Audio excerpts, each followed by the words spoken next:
All right, today we're doing lesson 8.4,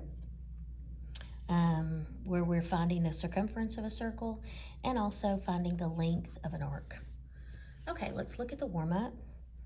Here you have a circle, and the question says how many degrees are in a circle. I'm sure everyone knows that by now, but that's 360 degrees. And then they want us to find the measure of arc ECD. ECD. So you're coming clear across here. Look at that carefully. And of course you can tell that that is half of a circle, semicircle, which is 180 degrees. So let's take a look at question 2.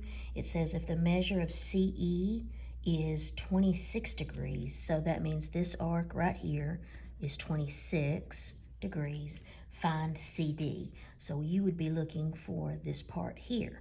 Well, if the whole thing is 180, all you have to do is take 180 and subtract 26, and you get 154 degrees.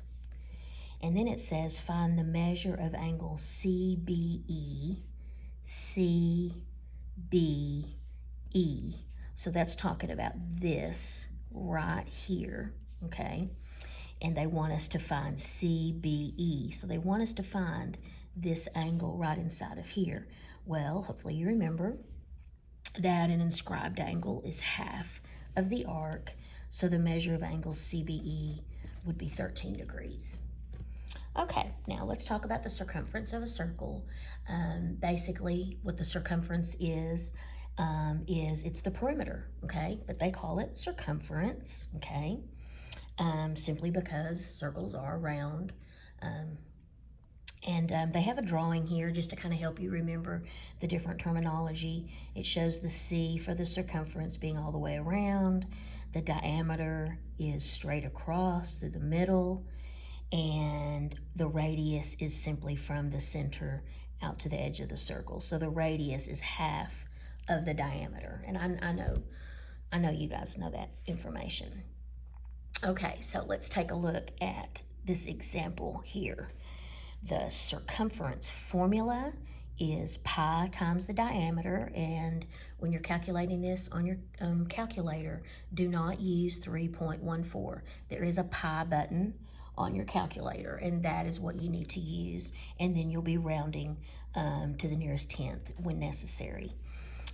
So to find the circumference, you multiply the pi times the diameter, or 2 times pi times the radius, because remember, your diameter is really 2 times your radius. So it just depends on if they give you the diameter or if they give you the radius.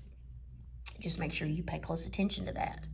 All right, so let's take a look at the first example. Find the circumference of a circle with a radius of 7 centimeters. So you have your radius, so you would multiply 2 times pi times 7.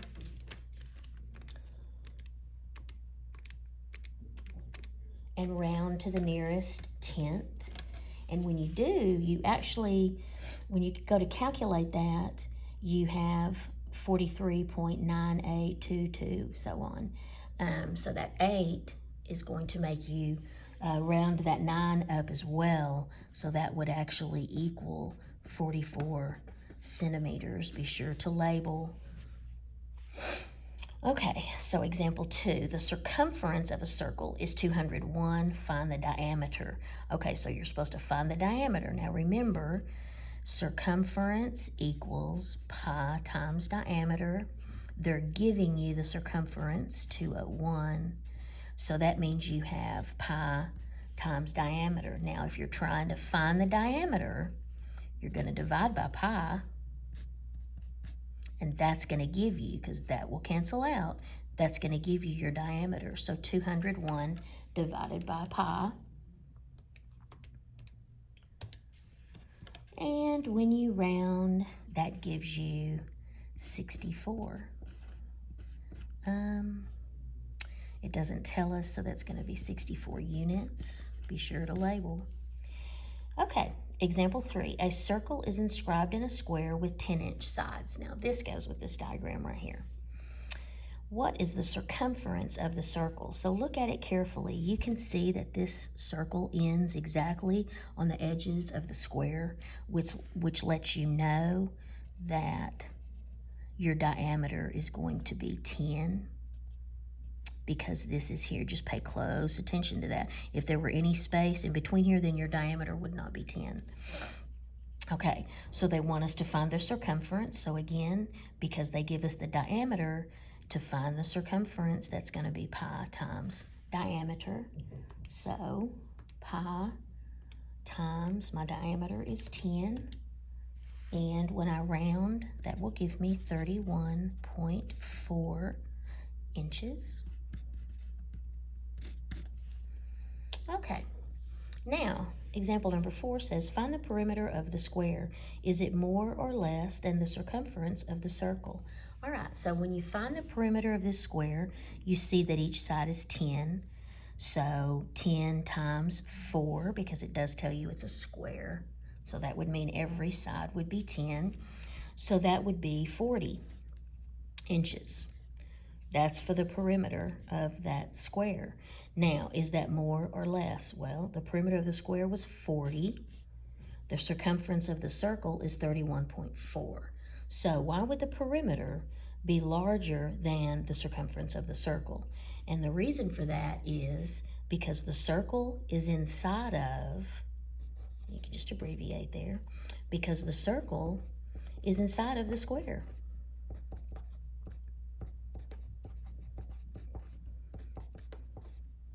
So you will have a difference there. The square should be larger because the circle's inside of it. Okay, now let's flip over here. Now we have talked about arcs already, but this is where we're actually going to be measuring it. The arc length is the length of an arc or a portion of a circle's circumference. Okay, so see what they're saying is that here, arc AB, that's part of their circumference, okay? It is directly related to the degree arc, okay? Now here's your formula, and this is probably the best way to look at that, okay? Which would be x divided by 360 times 2 pi r. Now pay close attention to that, okay? Because you are dealing with the radius here. Now x would represent your central angle. So that's what your x is, and here it tells you that right there. Okay, so that's what would go here when you go to put in the formula. So really what you're needing is you're needing your central angle number, and then you're needing your radius, and that's all you would need to put into the formula. Okay, so let's take a look at number 5 here. It says find the arc length of PQ in circle A. And notice that they're labeled the same on every one of these examples. They're all labeled circle A, and you're finding PQ. So they're letting you know what it is that you're going to be looking for. You're going to be looking for arc PQ, okay?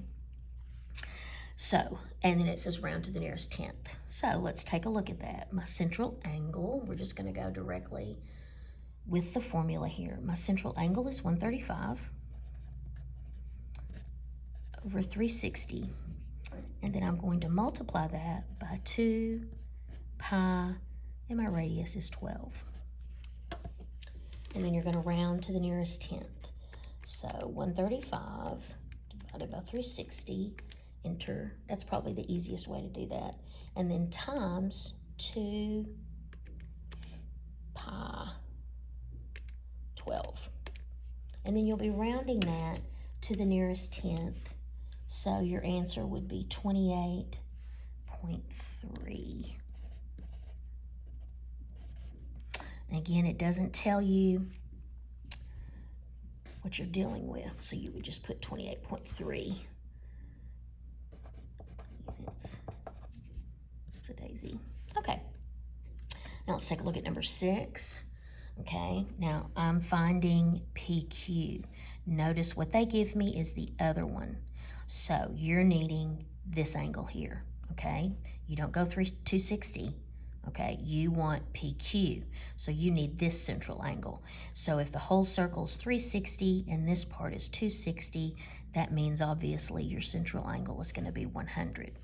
So you would put 100 over 360 times 2 pi, and your radius is 144. Well, that's rather large. Okay, so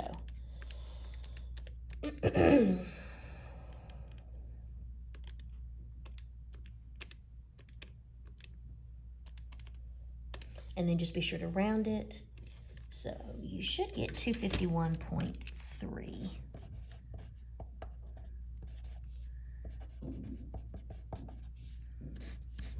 Okay, I'm gonna do one more. Okay, so I am trying to find PQ. I do have the central angle on this one, so just be cautious about each question. Pay close attention to what you're doing. 150 over 360 times 2 pi 18.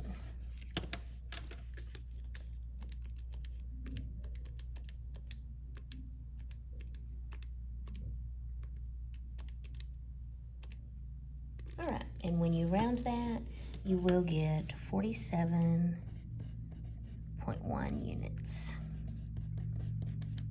All right, not very difficult at all. I'm just gonna go ahead and skip these last few. But if you have any questions, definitely let me know. Get in touch with me through email.